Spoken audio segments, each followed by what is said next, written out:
ગામજનો જે હતા એની જોડે એ લોકોએ મારામારી ચાલુ કરેલી અને પથ્થર એની પાસે લોકો પાસે જે આરોપીઓ આની અંદર સંડોવાયેલા છે એ લોકોને તમામને પકડવાની કાર્યવાહી ચાલુ છે.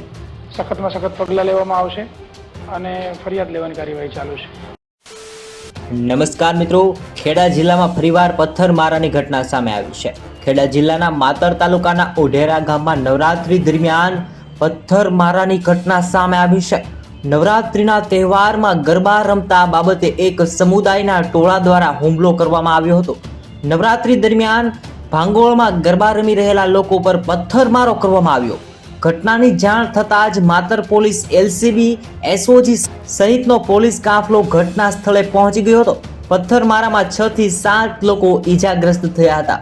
તેમને સારવાર માટે હોસ્પિટલમાં પણ ખસેડવામાં આવ્યા હતા અને એસપી, ડીવાયએસપી, મામલાદાર સહિતના ઉચ્ચ અધિકારીઓનો કાફલો જે છે તે ઉઢેરા ગામ દોડી આવ્યા હતા અને હાલ ઉઢેરા ગામમાં પોલીસનો ચુસ્ત બંદોબસ્ત પણ ગોઠવી દેવામાં આવ્યો હતો.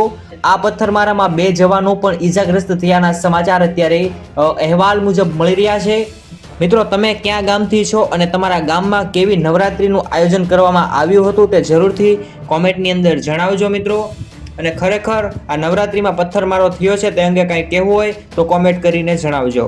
અને દરરોજ નવા અને સચોટ સમાચાર સાંભળવા માટે જરૂરથી આ યુટ્યુબ ચેનલને સબસ્ક્રાઇબ કરી નાખજો.